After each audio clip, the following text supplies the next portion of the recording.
These live streams are made possible by the generous support of the Sarah B. Folk Charitable Fund.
Thank you so much.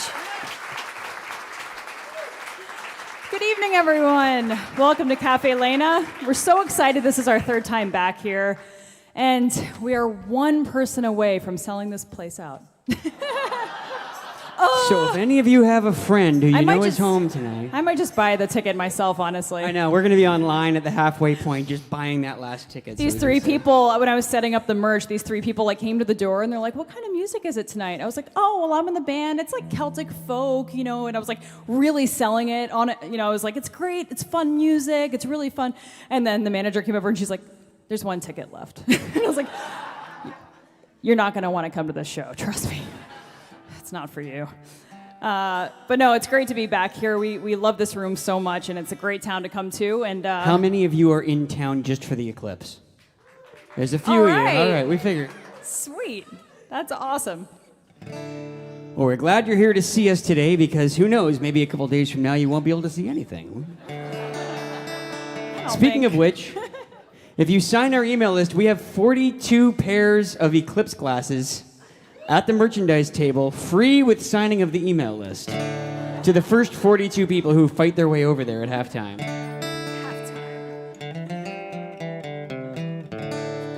So this song is from our most recent album, which is called Folk Hero. We're going to be playing a lot of stuff tonight that's going to be on our upcoming album. But this one came out a couple of years ago, and it's a true story about a bully from the town of Skidmore, Missouri. And his name was Ken Rex McElroy, which is a bully name if I've ever heard one. And Ken Rex had a reign of terror in Skidmore, Missouri that lasted more than 30 years.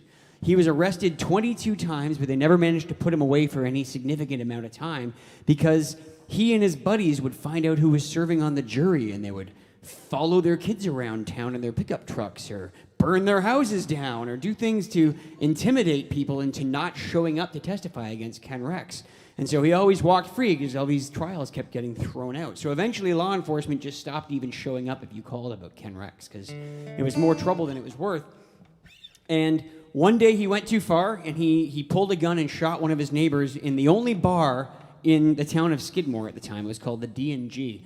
And in front of a whole bunch of witnesses who knew that Ken Rex probably wasn't going to see any consequences for his actions as per usual. So the town held a meeting and they held a vote as to what they wanted to do about Ken Rex. And then the only cop in the county got conveniently called away on business somewhere miles and miles away. And depending who you ask, the story has changed over the years, but between 40 and 60 people left this town hall meeting, and they swarmed around Ken Rex, who was sitting in his pickup truck, and at least 2 people shot him. Those of you laughing are in town from the south for the eclipse, right? You'd be amazed how differently that story goes over when we're in Canada versus Florida. It's seriously. And I'm from Canada, and Caroline's from Florida, so we can say that. No, anyways, this isn't a vigilante justice story, although Ken Rex, you might argue, did have it coming. The amazing thing about this story is the secrecy, because it was 40 years ago that Ken Rex was killed in front of at least 40 eyewitnesses, and they've never laid any charges because the whole county has kept the secret for 4 decades. Nobody's ever spoken up to say who pulled the trigger that killed Ken Rex. And actually, we played a show in Florida not that long ago, and there was a woman in the audience who told us that she lived in Skidmore at the time of this story, which is crazy because it's like an 800-person town. She had an alibi. We asked.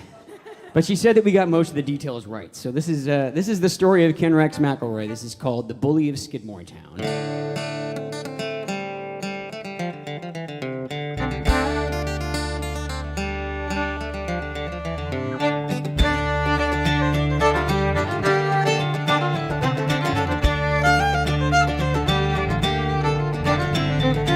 Run, he's coming, black smoke, dark cloud, blood in the water, gonna bring him down. McElroy the bully was a monstrous man, but the local lawman let him wander free. 20 times arrested, boasting blood red hands, till he took his gun to the D&G.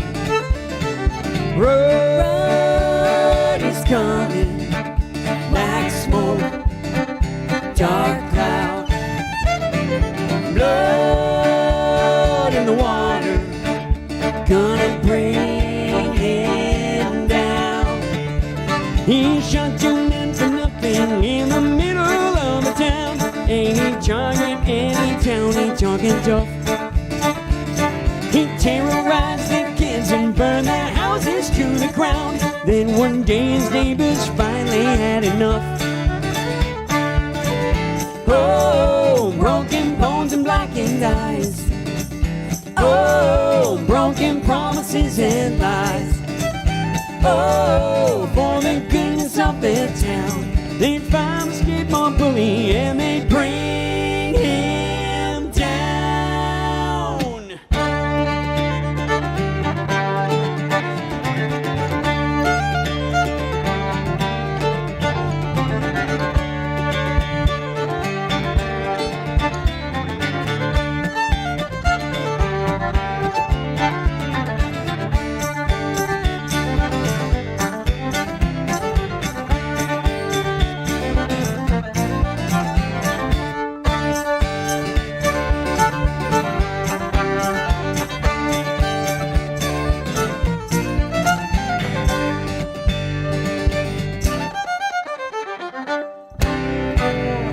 40 years of silence in a tight-knit town. 40 years of quiet prayers and solemn eyes.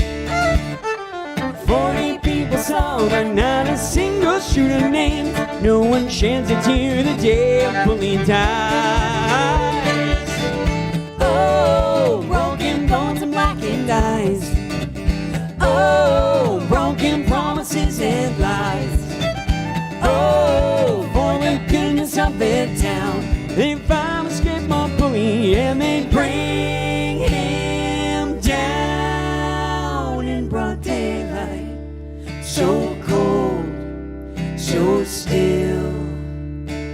Not one soul is talking, and they never will.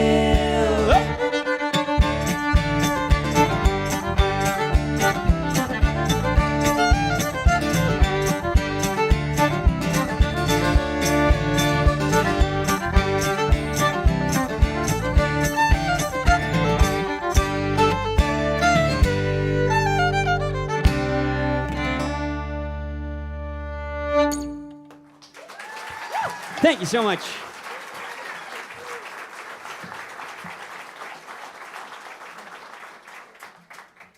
All right, well, here's a song that we like to say that we co-wrote this with William Butler Yeats, although he's been dead a very long time.